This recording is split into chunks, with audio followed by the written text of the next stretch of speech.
Salam damai dan sejahtera. Kalau kita memperhatikan video-video di YouTube, baik konten-konten video dari channel Protestan maupun berbagai komen orang-orang Protestan yang menanggapi video-video Katolik tentang Bunda Maria, ada suatu ciri yang menonjol, yaitu adanya sikap alergi, penolakan, atau bahkan kebencian terhadap dogma dan devosi kepada Bunda Maria. Seolah-olah kebencian terhadap Bunda Maria ini adalah salah satu ciri pemersatu dari puluhan ribu gereja Protestan yang ajarannya berbeda-beda sebanyak jumlah para pendetanya. Ini tentu aneh sebab gerakan Protestan dimulai oleh imam Katolik pembangkang bernama Martin Luther. Sebagai seorang Katolik, tentunya ia memiliki kecintaan dan bahkan memiliki devosi kepada Bunda Maria. Tapi prinsip-prinsip Protestan yang ia terapkan, salah satunya sola scriptura, membuat kecintaan ini memudar dan akhirnya sekarang berubah menjadi sikap alergi, bahkan kebencian. Yang menjadi pertanyaan menarik, apakah ada kaitan antara kebencian terhadap Bunda Maria dengan kedangkalan iman Kristen pada gereja-gereja Protestan dan kehancuran gerakan Protestan yang sekarang ini terus membelah diri tanpa bisa dihentikan? Ternyata ada dan sangat signifikan. Meskipun mereka mengaku sola scriptura yang mengandalkan kebenaran iman hanya dari kitab suci, ternyata orang-orang Protestan gagal memahami perkataan penting yang diucapkan Tuhan kita di kayu salib sebagaimana tercatat dalam Injil Yohanes. Ketika Yesus melihat ibunya dan murid yang dikasihinya di sampingnya, berkatalah ia kepada ibunya, "Ibu, inilah anakmu." Kemudian katanya kepada muridnya, "Inilah ibumu." Dan sejak saat itu, murid itu menerima dia di dalam rumahnya. Yohanes bab 19 ayat 26-27. Itu adalah amanat suci yang disampaikan Yesus Kristus menjelang kematiannya di atas kayu salib. Dengan perkataan itu, Tuhan Yesus telah menetapkan Bunda Maria sebagai ibu bagi semua orang Kristen. Artinya, semua orang Kristen harus menerima dan menghormati Maria sebagai ibu mereka. Jika sejak penetapan itu, Rasul Yohanes menerima Bunda Maria di dalam rumahnya, maka kita pun harus menerima Bunda Maria di dalam rumah kita, yaitu di dalam hati kita masing-masing. Dan sebagai anak yang baik, tentunya kita tidak akan mendiamkan ibu kita yang tinggal di rumah kita. Setidaknya kita pasti akan menyapa dan menemuinya setiap hari. Dari relasi rohani yang akrab antara ibu dan anak inilah, akhirnya di gereja Katolik muncul berbagai devosi yang menjadi sarana bagi umat Katolik untuk menyapa dan menghormati Maria sebagai ibu sesuai amanat suci Tuhan kita di kayu salib.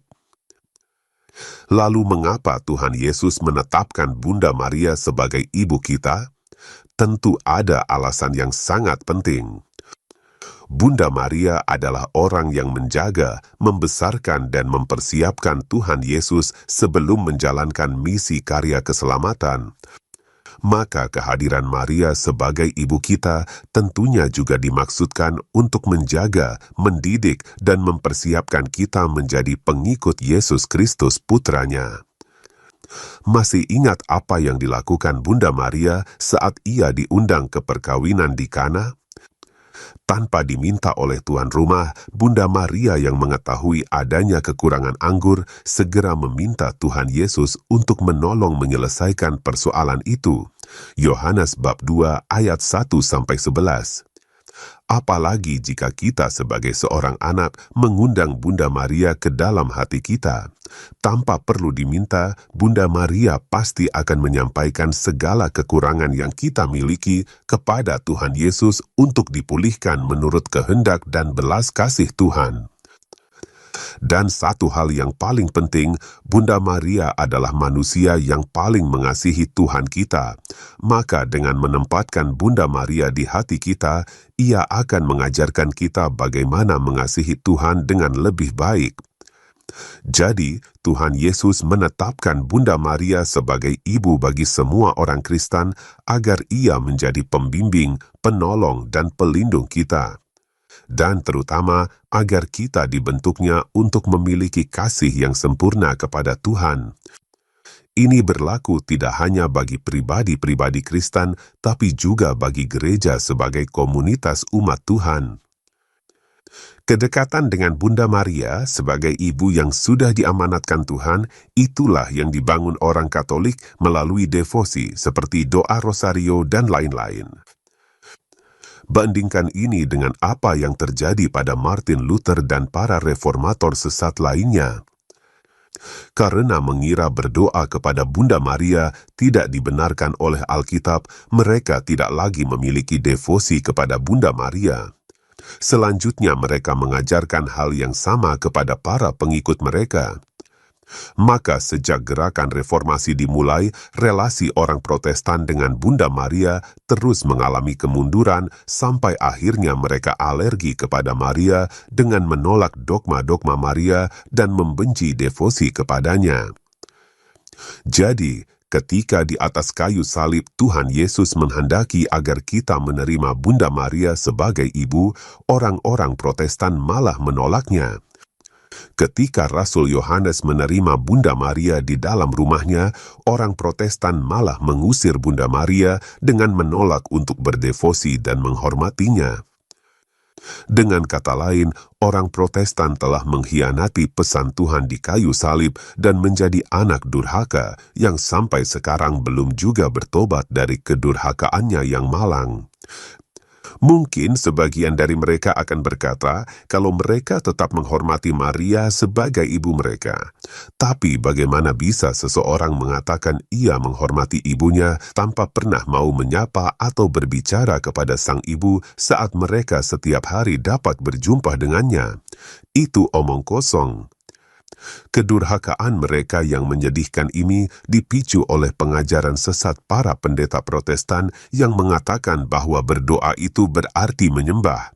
Karenanya berdoa kepada Bunda Maria adalah penyembahan kepada ciptaan.